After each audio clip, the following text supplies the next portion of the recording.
posibilidad ng tagumpay o kabiguan, ng ligaya o lungkot. Kaya marapat lamang na tanggapin si Jesus bilang tagapagligtas at Panginoon. At matapos yun ay panariwain ang katapatan at paglapit sa Kanya bawat araw o day by day. Ang day by day ay naglalayong umalalay sa pang-araw-araw na pamumuhay. Narito po si Kuya Ed Lapis sa mensaheng pinamagatang Do Not Murder According to Jesus.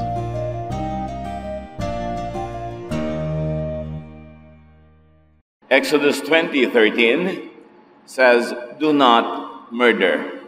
Paulit-ulit, umaalingaw-ngaw sa Old Testament ang katuruan na ito na huwag kang papatay. At yan ang pag-aaral natin ngayon, do not murder according to Jesus. Dear God, we thank you for life.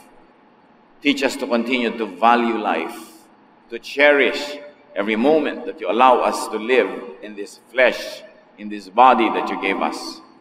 Teach us to respect life. At sa amin ngayong pag-aaral, Panginoon, kayo po ang maging tagapangaral. Wala kaming nais ibang dinggin kundi ang tinig nyo. Teach us, lead us, correct us, O God. Heal us, empower us by your word. In the name of Jesus, your Son, our Lord, our Savior and friend, we pray with thanksgiving. Exodus 20:13 says, you shall not murder. Ano po ba ang kahulugan ng murder? Murder is killing a person without the permission of the community. It is an unlawful killing as against a death sentence, which is killing a person based on the law for social control, for social engineering, for order. Kumisan may mga Christian na mga judges na nalilito na may sa mga bansa nila ay allowed ng law, in fact prescribe ang death sentence, but they say, I won't give it because I'm a Christian. But death sentence is not murder. Murder is not death sentence. Pagka personal lang na ginawa mo, walang pinagbabasihang batas, silakbo lang ng damdamin, personal na kagustuhan, pinatay mo ang isang tao, murder yon. Pero kung nakalagay sa batas ng isang bansa na ang ganitong mga kasalanan ay dapat patawan ng kamatayan, death sentence yon, legal yon, based on the law. At maging sa Biblia, merong murder at merong death sentence. Dapat pinag-iiba. Exodus 21:12, the Lord said, death is the punishment for murder. Paulit-ulit ito kasama sa 10 Commandments. The law against murder prevents destabilization of the community. Bakit nga ba pinapayagan kahit sa Old Testament noon ang pagpatay sa mga may ginagawang specific na mga kasalanan para hindi magulo ang lipunan? Kasi kung kanya-kanyang pwedeng pagpatay, ito yung nagagalit ka, ito yung naiinis ka, gusto mo maghiganti, meron kang papatayin, meron kang gustong agawan na ipapatayin mo, magkakagulo. At lalong-lalo noong batang-bata pa ang bayan ng Israel, kailangan nila ng mga mahihigpit na mga batas kasi ang kanilang lipunan ay di pa matibay. Napakadali nitong mabura, mawala sa mapa kung walang kaayusan, kaya mahihigpit ang mga batas nila noon. But tribal laws become different and they evolve pagka nagkakaroon na ng nation like a national law. And national law should be subordinated to international law kung meron ng mga global communities. Nag-evolve ang paggawa ng batas sigon sa katotohanan ng isang lipunan. The law against murder prevents people to take into their own hands violent and fatal resolutions to conflicts.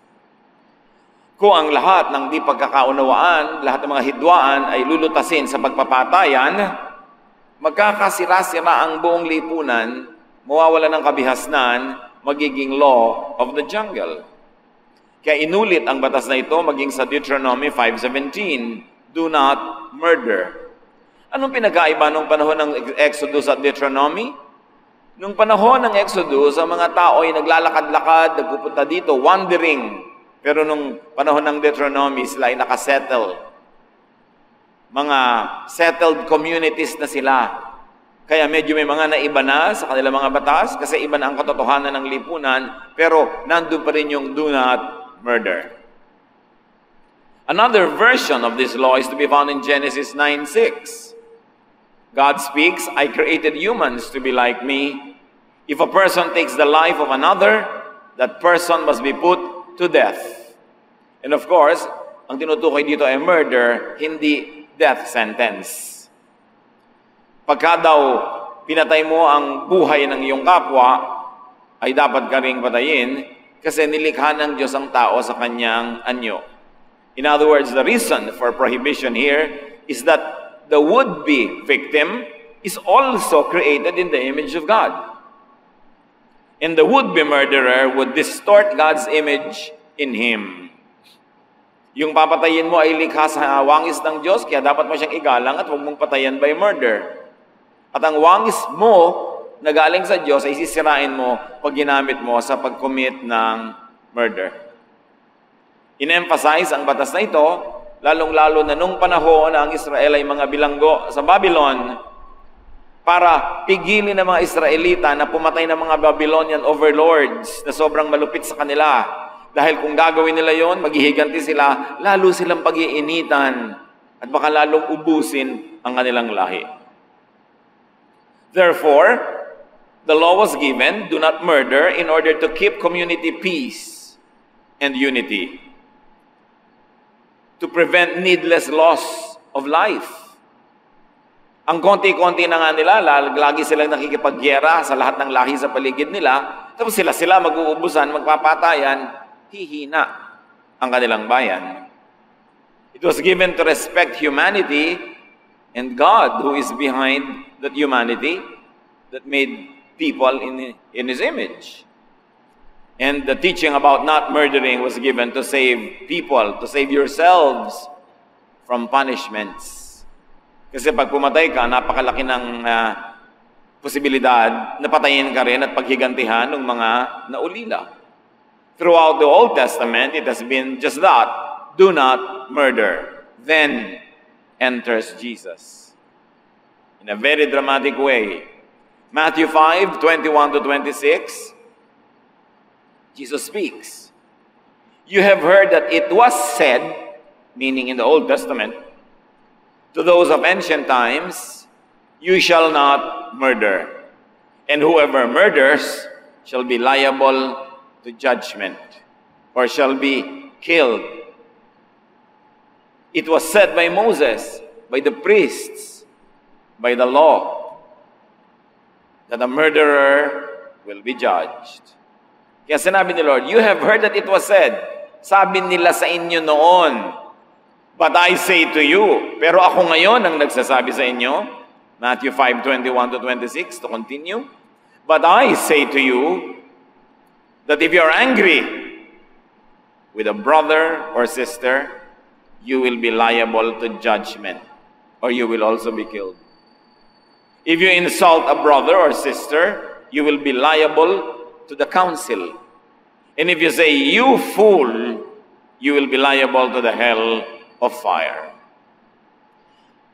Sa maraming pagkakataon, pinaluwag ni Jesus ang napakaraming mahihigpit na turo ng Old Testament. Pero sa pagkakataon na ito, pinahigpit pa niya lalo ang katuruan sa pagpatay. Sa matandang tipan, sa Old Testament, ang teaching lang, do not kill. Pero sabi ni Jesus, ako, anak ng Diyos, tagapagligtas, Kristo, Messiah, ako, hindi si Moses, hindi ang mga priest, hindi ang law, hindi ang tradition. Ako ang nagsasabi sa inyo na pag naggalit kayo sa inyong kapatid, murder yon. Na pagka ininsulto nyo ang isang kapatid, murder yon. Na pag sinabihan nyo ang isang kapatid na tanga, you fool, stupid, murder yon. Humigpit. Hindi naman lahat niluwagan ni Jesus eh. May hinigpitan. At sabi niya, I came not to abolish but the law, but to fulfill it. Para bigyan ito ng tunay, makabuluhang kahulugan. At sabi niya, I say to you now, which means you better listen. According to Jesus, if you are angry with, if you insult, and if you call you fool, any family or community member, you will be judged. You have actually committed murder. Bakit? Anger, insulting others, calling someone a fool, means murder. Bakit kaya? Unang-una, ipinapakita ni Jesus sa napakaraming self-righteous people of His time na hindi ko mawala silang sinaksak, sinakal, nilunod, tinulak, hindi na sila murderers. Na hindi na sila sinless and liable to judgment. Ipinakita ni Jesus ang kasalanan na hindi lang yung ginagawa ng kamay, kundi yung sinasabi din ng bibig. In fact, mas lalalim pa yan when it comes to the sin of adultery, dahil sasabihin pa ni Jesus, hindi lang yung ginagawa ng katawan, yung iniisip din ng damdamin, yung niloloob, adultery na yon. Pero hindi yun ang topic natin ngayon, kundi murder. Pinapakita ng Panginoon, hindi ko wala ka pang tunay na pinapatay physically, ay hindi ka na mamamatay tao. Kung meron kang minumura, nilalapastangan, kung nagagalit ka ng todo-todo sa isang tao, pinapatay mo na siya, mamamatay tao ka na. So huwag kang maglinis-linisan, huwag kang magturo ng daliri sa ibang mas makasalanan, tingnan mo muna, baka mamamatay tao ka pala. Sabi niya, why do you see the speck in your brother's eye when you do not see the log in your own eye? Ang galing mo naman. Ang maliit na puwing sa kapwa mo ay nakikita mo sa mata niya, pero yung nakatambak na troso sa mata mo ay hindi mo makita. Sabi ni Jesus. Sa pagpapatuloy ng Matthew 5:21-26, verse 23. So, Jesus says, when you're offering your gift at the altar, if you remember that your brother or sister has something against you, leave your gift there before the altar and go. First, be reconciled to your brother or sister, and then come and offer your gift. Gaano karami ang sumusunod sa utos na ito? Sabi ni Jesus, kaya naman, kung ikaw ay buong galing na nagdadala ng iyong mga handog sa Diyos, maaaring ito ay tithes and offerings, maaaring ministry, maaaring service, paglilingkod, ano man yung inaalay mo sa Diyos, tapos naalala mo na may galit sa'yo, may kapatid na masama ang loob sa'yo, iwan mo na muna yang pagbibigay mo ng regalo na yan, puntahan mo muna yung may galit sa'yo at makipagkasundo ka, at kung nagawa mo na yan, bumalik at ituloy mo na ang iyong pag-aalay. Dahil mas mahalaga sa Diyos ang offering na makipagkasundo ka, lalong-lalo sa kapatid na may galit sa'yo. Bakit? Kasi yung galit na yon maaaring maging murderous siya. Maaaring dahil nagagalit siya ay magsalita siya ng mali laban sa'yo, magalit siya sa'yo, o kaya literally, physically, patayin ka niya. So prevent it. Ikaw ang dapat na maging agent of peace. Prevent the multiplication of murders and murderers. You be the agent of peace. Tapos sasabihin mo, siya naman ang may galit sa akin, ako hindi, ba't ako lalapit? Yun nga Dahil hindi ikaw tong galit, mas madali para sa iyo na ikaw ang lumapit. Kesa sa yung nagagalit, bakit lalapit sa iyo yun? Nagalit nga. At kung lalapit man sa iyo yun, siguro para pukpukin ka o itulak ka sa bangin o painumin ka ng lason dahil galit siya. So ibinigay ni Jesus ang pananagutan sa pagkakasundo doon sa taong hindi galit. Doon sa in fact, object ng galit. Kasi mas doable yon. At dahil magpapakumbaba ka at lalapit ka, mabibigyan mo ngayon yung pagkakataon yung tao na ipahayag, ibulalas ang galit niya, at kung mailabas na niya yon at makapagpaliwanag ka, o kaya makahingi ng tawad, sinasadya mo man o hindi na na-offend siya, di mawawala yung galit niya, hindi na siya magiging potential murderer. Kabutihan, kabaitan sa kapwa, ang kahulugan ng utos ni Jesus. While the law prescribed death to control or prevent murder in the Old Testament, Jesus goes beyond legalism and prescribes the prevention of murder right at its root, anger. Yung Old Testament, papatayin ka pag pumatay ka, hoping na hindi ka papatay sa takot mong mapatay din. Reactive lang. Pero nung inayos ni Jesus, sabi niya, I came to fulfill the law, at ito ang fulfillment ng law na yon, inayos niya, hindi yung pagpatay mo ang paparusahan niya. Pipigilin kanyang makapatay dahil ang pinipigil ni Jesus, hindi yung pagpatay, kundi yung galit na nag-uugyok sa tao na pumatay.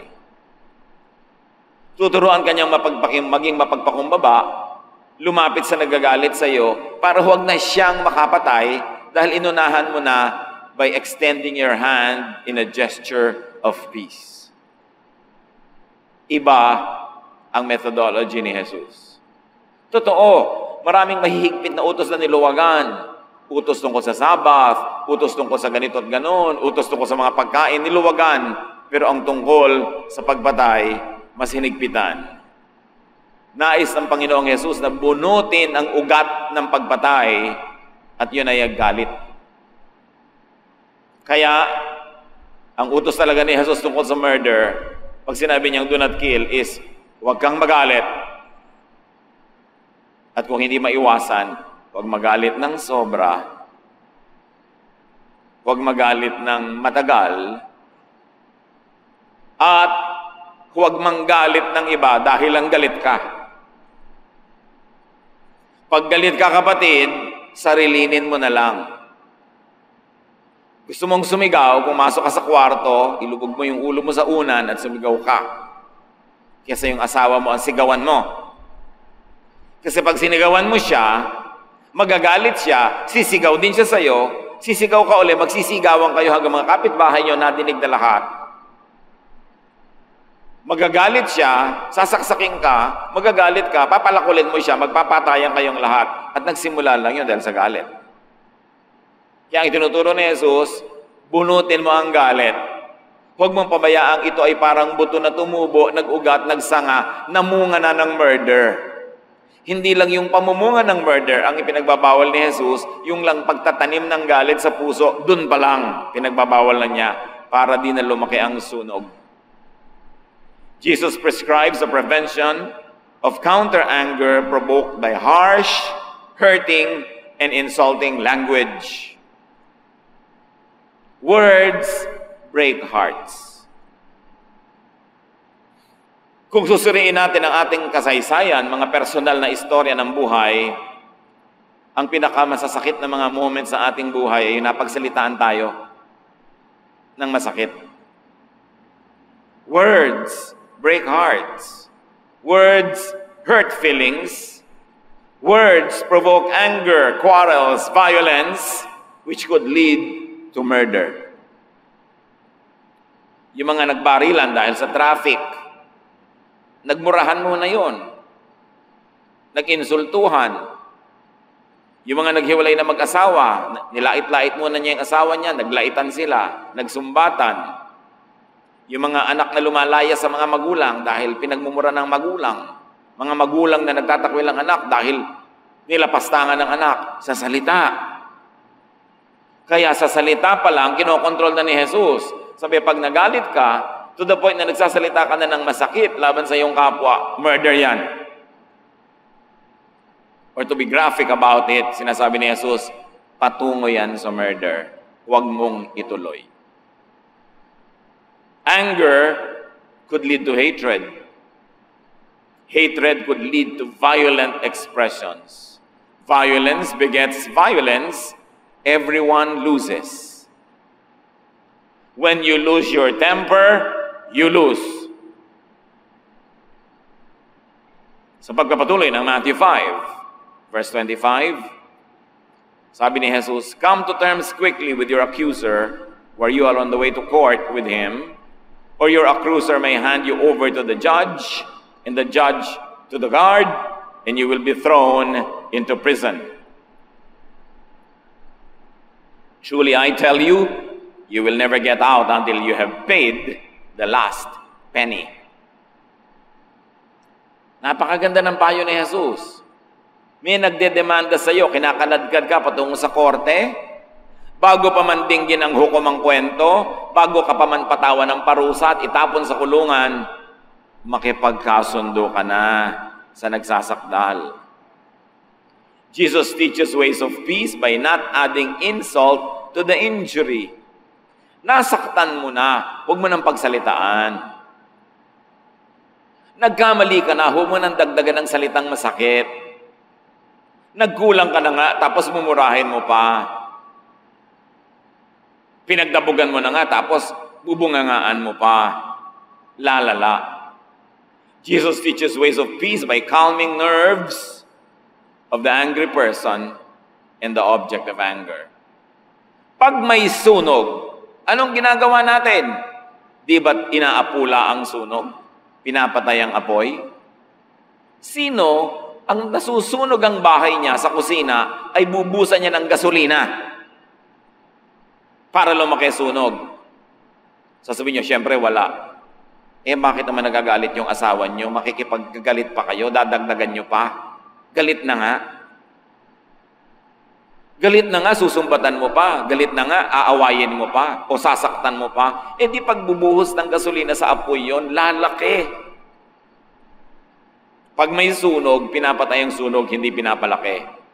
Kaya sabi ni Jesus, nakademanda ka, areglo agad, pakiusap agad, para di na lumaki pa.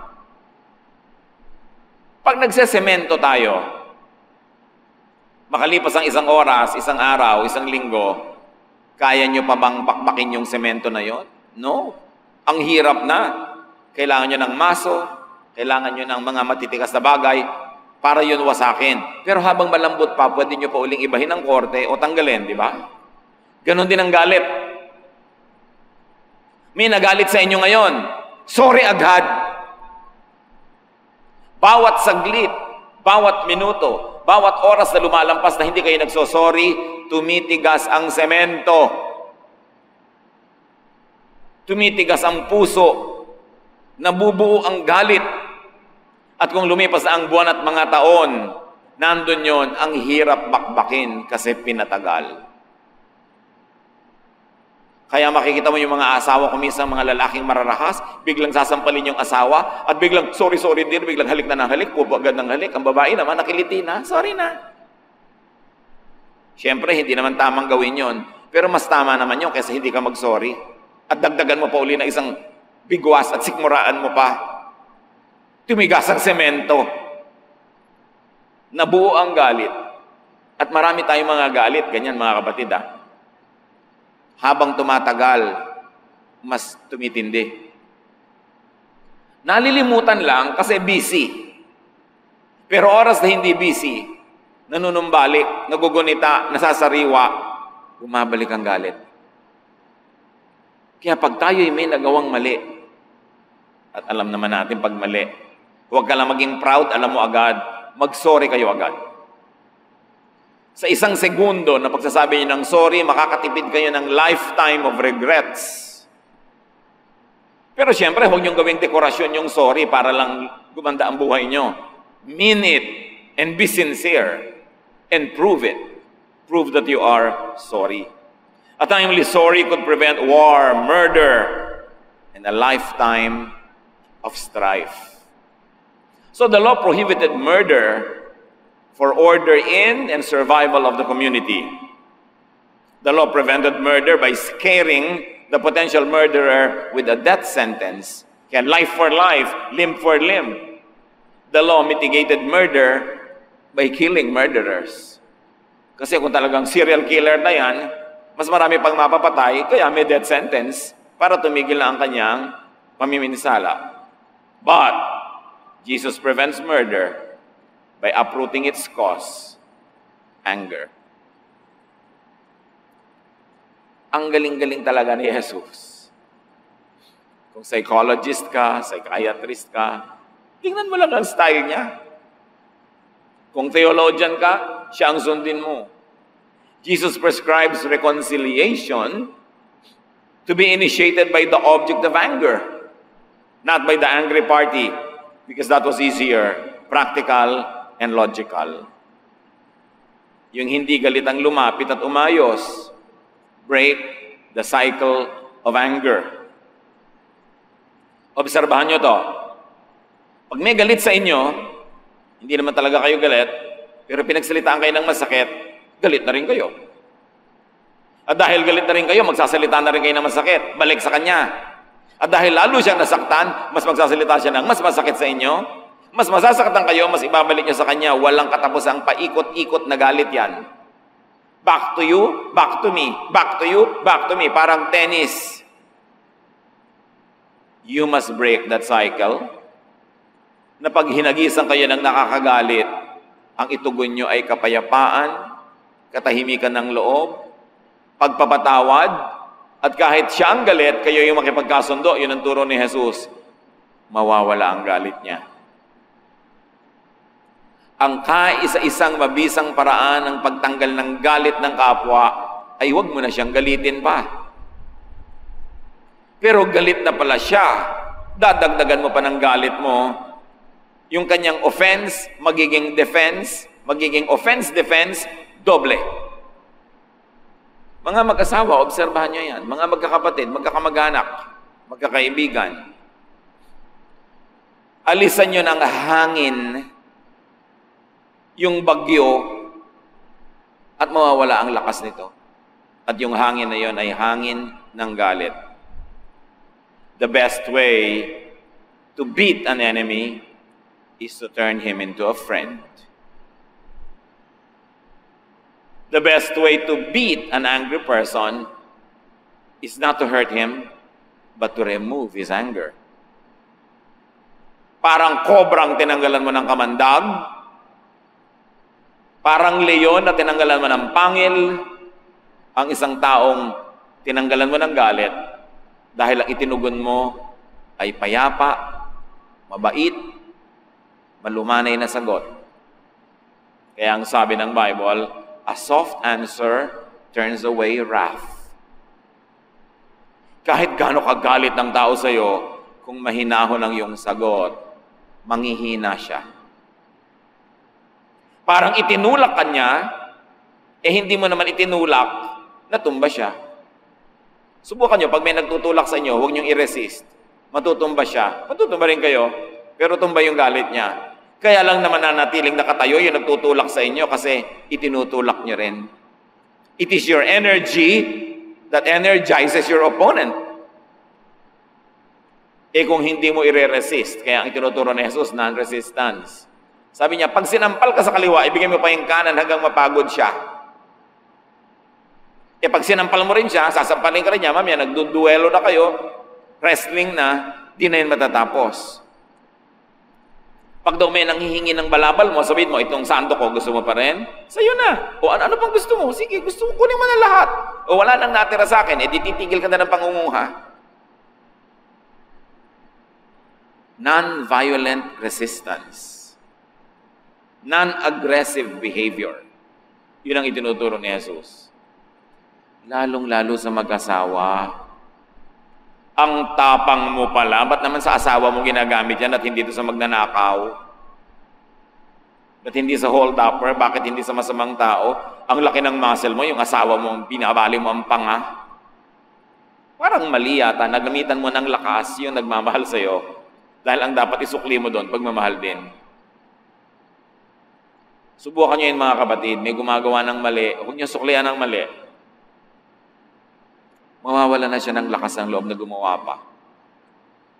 At lalo naman, pag ginawa nyo pa ng mabuti, Jesus teaches the elimination and control of anger to create a climate of friendship and love. To promote rest, inner peace, and joy. Liligaya ka lang pag hindi ka galit. At madodoble ang kaligayahan mo pag natanggal ang galit sa iyo ng iyong kapwa. Pero yung galit na nga, gagalitin mo pa, hindi ligaya yon. Satanic joy, yung nananakit sa iyo, tapos sasaktan nga siya, lumiligaya ka, that is not from God. Dapat tinatanggal natin sa sistema natin yung ganong evil pleasure. So, do not just say, you shall not murder. Say instead, you shall not be angry. Kaya sabi ni Lord, I did not come to abolish the law. I came to fulfill it. And that is the fulfillment, a revision, a refinement, a reorientation of the law. At sabi ni Solomon sa Ecclesiastes 7:9, only fools get angry quickly and hold a grudge. Mga hangal lang ang madaling magalit. Mga hangal lang ang nagtatanim ng sama ng loob. Naghihinanakit, nagdaramdam. Dahil pag may inaalagaan kang hinanakit, pagdaramdam, tampo, ang dali-dali mong magalit. Kaya nagtataka yung tao, bakit ganun? Nasanggi ko lang ng kote, galit. Hindi yung pagsanggi mo, ikinagalit niya. Yung marami pang nakatanim sa puso niyang galit sa'yo nung panahon pa ng hapon. Kaya may magawa ka lang konti, sumasabog na siya kasi lagi siyang puno, madaling umapaw. Kaya sabi ni Solomon, isang malaking kahangalan ang magtanim ng sama ng loob. Bakit? Sama, di ba? Ano ba yung masama? E di kabaliktaran ng mabuti. Sama. Tapos nasaan? Nasa loob. Ano ba yung kabaliktaran ng loob? Labas. Pero may yung masama, nasa loob mo. Sino nagdadala? Di ikaw. Kaninong emosyon ang nalalason? Sa'yo. Sinong nagagalit? Ikaw. Sino nagkakasala? Ikaw. Kaya sabi ni Solomon, kahangalan na magtanim ng sama ng loob. Kaya pag may nagawa sa iyong masama ang kapwa, sasabihin mo, ang sama na ng ginawa mo sa akin, na-damage na ako, pero hindi ako magtatanim ng sama ng loob. Kasi pag itinanim ko yan, patuloy akong madadamage. Minsan mo lang ginawa yung kamalian, habang buhay, dala-dala ko dahil sama ng loob ko, edi lugi ako. So tama nang minsan akong malugi sa ginawa mong mali, patatawarin kita, hindi ako magagalit sa iyo para hanggang doon na lang ang lugi ko at di na madagdagan. Pero pag nagdamdam ako, naghinanakit, nagsama ng loob, patuloy akong masasaktan. Therefore, patuloy ako malulugi. Kaya katalinuhan na magpatawad. Actually, kabanalan maging magpapatawad, pero kung hindi ka banal, at least maging matalino ka. So, alam mo, hindi ako banal. Hindi kita mapapatawad kung kabanalan lang. Pero dahil matalino ako, papatawarin kita para huwag ako magkaroon ng sama ng loob dahil akong lugi pag may sama ako ng loob dahil sa loob ko nandun yung sama. Hindi lugi ako. So, ang tali-talino ko, kahit hindi ako mabait, patatawarin kita. Dapat ganun. Eh di lalo na kung nagpatawad ka pa dahil makadiyos ka kasi, dahil mabait ka, di doble-doble ang benefit mo nun. At yun daw madaling magalit. Ay isang uri ng kahangalan. Alam niyo kung sino mga madaling magalit? Yung may kapangyarihan, yung may otoridad, yung may pera. Yung namang walang pera, di ba? Kinikim-kim lang ang galit. Yung mababa ang ranggo, nakangiti pa ngayon kahit galit. So sino ang merong ganitong kahangalan? Yung mga makapangyarihan. Kasi kayang-kaya nilang magalit eh. Wala kang magagawa. Pag galit sila, sila tong may power. Pero sabi ni Solomon, that's foolishness. Because you destroy your heart, you destroy yourself, you destroy your health. At hindi lang yon. Ako ang amo, nagalit ako sa iyo, nilapastangan kita, nilait kita, sinaktan ko loob mo. O nung natutulog ako, sinaksak mo ko, edi lugi ako. At maraming ganun ha. Sayang, ang yaman-yaman pa naman, ang ganda-ganda ng buhay. Pinatay lang ng kung sino dahil pinagalitan niya. Kasi sabi ni Solomon, it is foolish to get angry quickly. Not to mention that it is sinful. So, huwag lang sabihin, do not murder. Sabihin natin, you should not be angry too long. Nagalit yung nanay mo kaninang umaga, pag uwi mo, galit pa rin. Nay, 8 oras na yung galit na yan. Matagal na. Heto na ang 10,000 pesos, mag-shopping na kayo. Hindi pagka hindi natanggal ang galit ng nanay. Ngayon pala, pag sashoppingin mo nang bumili po kayo ng kawali, bumili kayo ng kalan, bumili kayo ng udkuran ng nyog, para rin pala panluto niya para sa iyo, magagalit uli yun. May mga husband, ganun birthday ng asawa, ang regalo, kalan. Kalan, hindi ba para rin sa pagluluto, para sa'yo to? Nasaan yung akin? Dinagdagan mo lang ang trabaho ko. Niregaluhan mo ko ng kawali, kaldero, panlinis ng banyo. Regalo ang tawag mo dyan? Siyempre, pag magre-regalo kayo sa wife niya, yung pangkanya lang. Hindi yung pangbuong pamilya. O bakit ang regalo mo sa akin, darling, ay bulkasil? Lagyan mo yung bubong natin kasi tumutulo, dear, happy birthday. Baka yung bibig mo ang bulkasilin niya. Dapat marunong ka magtanggal ng galit. Regalo lang yan, konting himas-himas. But mean it. Kaya sabi sa Ephesians 4:26, don't get so angry that you sin. Don't go to bed angry. Sabi ng ibang versions, do not let the sun go down on your anger. Kaya gusto ko itong contemporary English version, nilinaw na, don't go to bed angry. Huwag nang patagalin yan. Kasi nalalason ka. Remember, tumitigas ang semento.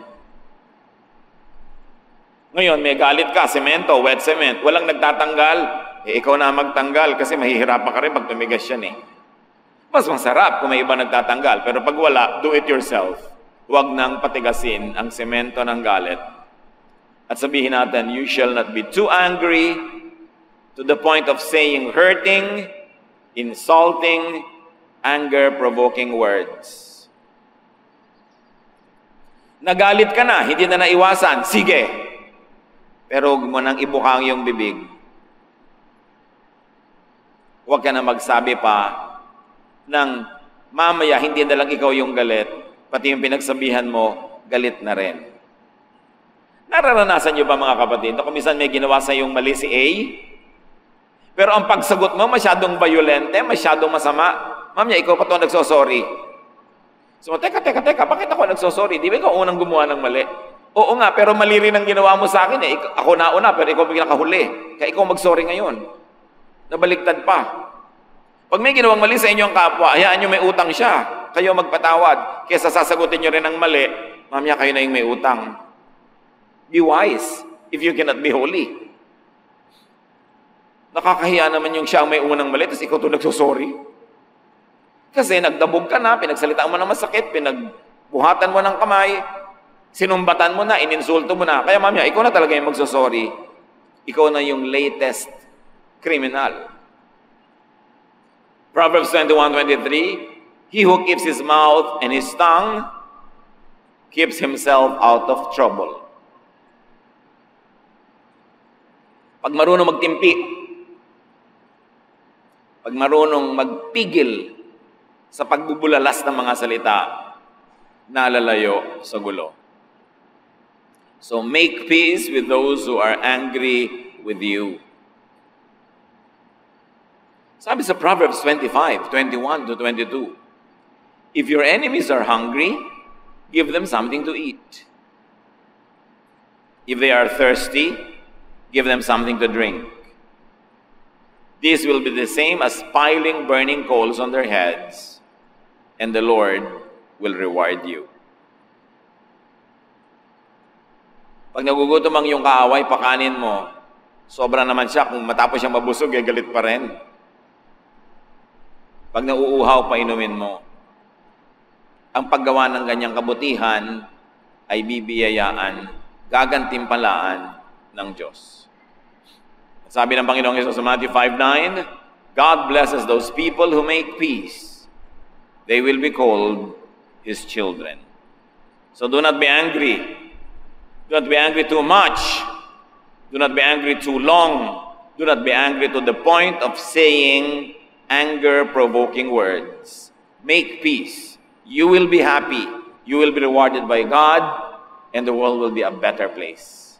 Ituro mo sa amin, Panginoon, ang mga practical na application itong mga katuruan na ito sa aming buhay. Right where we live, right where we work, right where we study, right where we move. Ituro mo sa aming maging mapagtimpi. Do not return evil for evil. Do not return evil word for evil word. Teach us to hold our tongue. At turuan mong alisin ang galit ng aming kaaway, ng nagagalit sa amin, sa kahinahunan namin, sa paggawa ng mabuti. This is your way. Pagbulay-bulayan natin, i-apply sa buhay and live a more peaceful, joyful, godly life. Dear Lord, as your people remain silent before you, teach us very personal applications of this powerful teaching of your Son, Jesus. Let's be silent before the Lord and think about these things.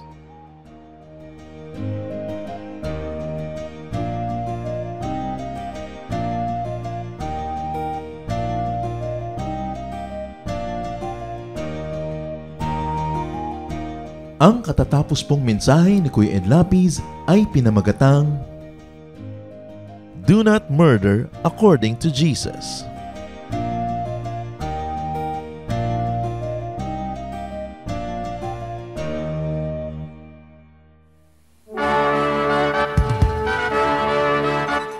Halina't sama-samang sumamba at magdiwang sa Day by Day Jesus Celebration kasama si Kuya Ed Lapiz. Bulwagan ng Panginoon PICC, one Sunday a month, Philippine International Convention Center, Rojas Boulevard, Pasay City. All other Sundays sa mga day-by-day mini bulwagan ang pagtitipon.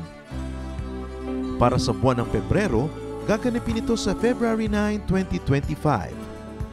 8 a.m. ang First Jesus Celebration, 10 a.m. naman ang Second Jesus Celebration. Para sa iba pang detalye, bisitahin ang ating official Facebook page, Day by Day Friends.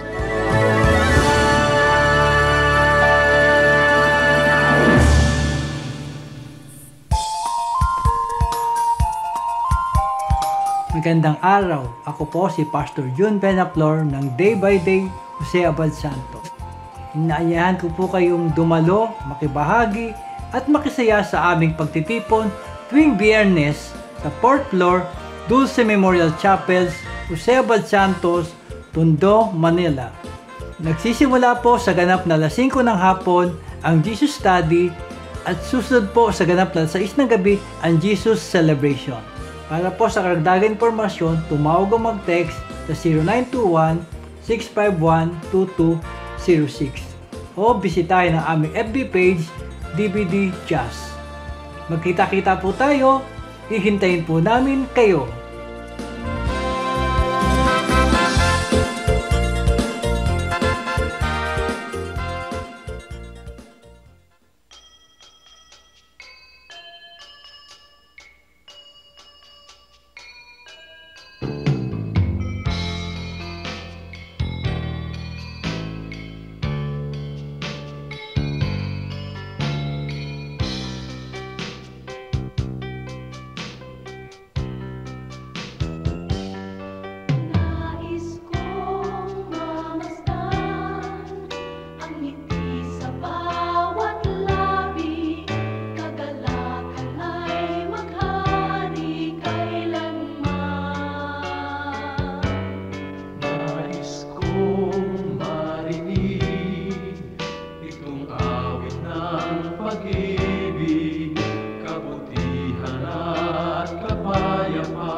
Kay Jesus, tanggapin mo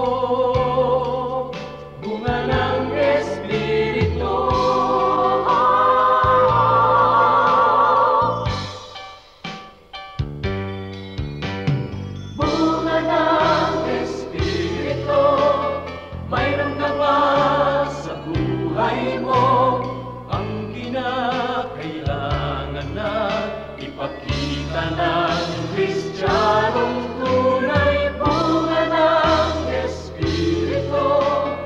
Kung wala sa buhay mo, kay Jesus tanggapin mo.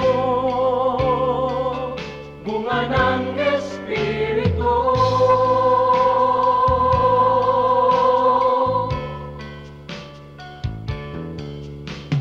Kay Jesus tanggapin mo. Bunga ng Espiritu.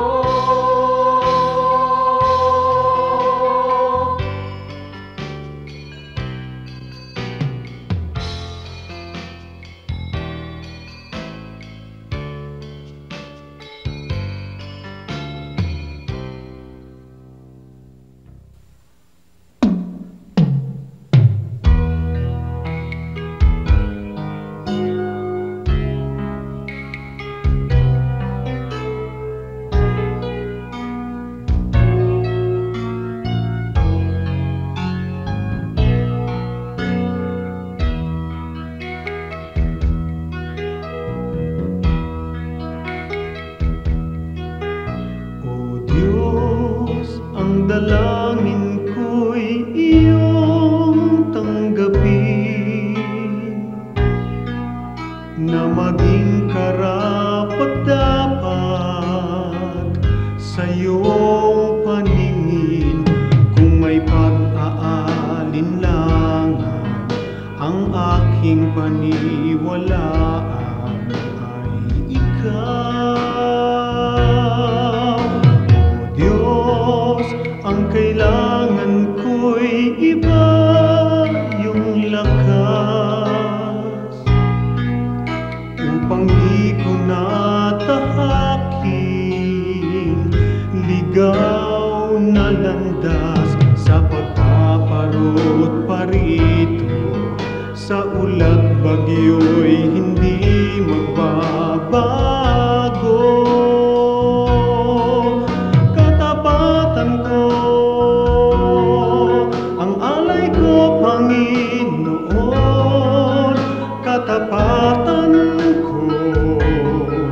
sa'yo'y panghabang panahon. Kahit minsan man tiwala ko'y di kukupas. Katapatan ko panatiliin mong wagas.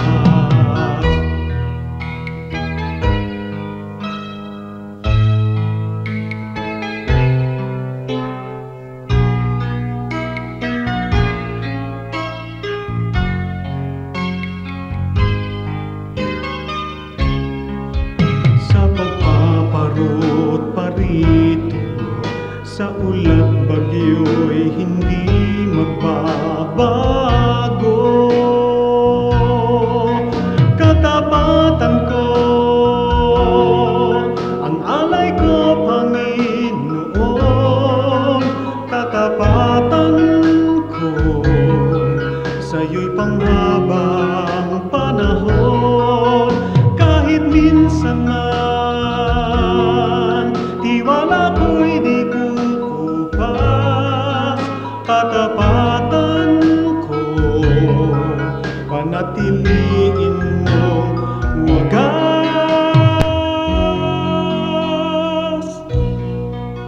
Panatiliin mong wagas.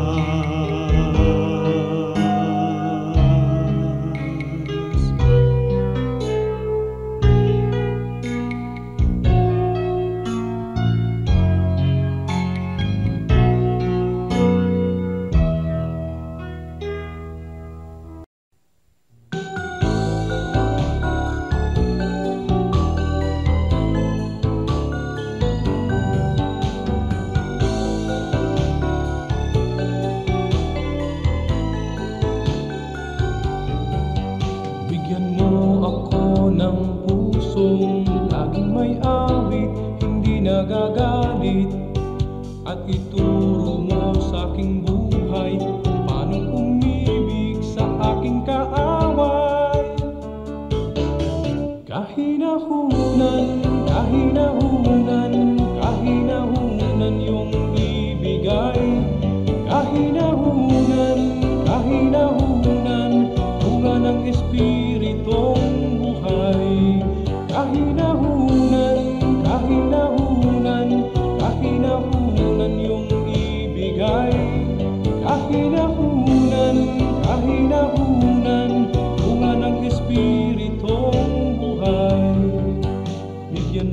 ako ng pusong napaaawat, nagpapatawad, upang di ako mapaaway.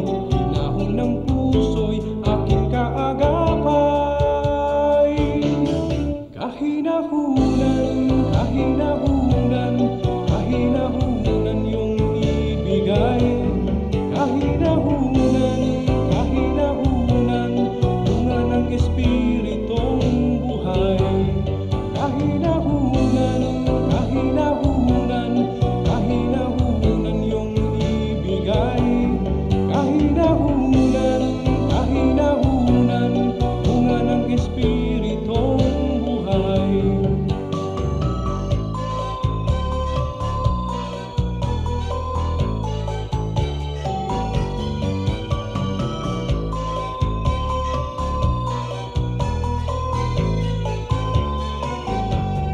Kahinahunan, kahinahunan, kahinahunan yung ibigay. Kahinahunan, kahinahunan, bunga ng Espiritong buhay. Kahinahunan, kahinahunan, kahinahunan yung ibigay. Kahinahunan, kahinahunan, bunga ng Espiritong buhay. Kahinahunan, kahinahunan, kahinahunan yung ibigay.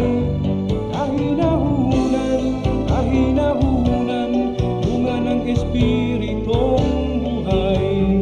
Bunga ng Espiritong buhay. Bunga ng Espiritong buhay. Bunga ng Espiritong buhay.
Oras na po para pansamantalang magpaalam ang programang Day by Day.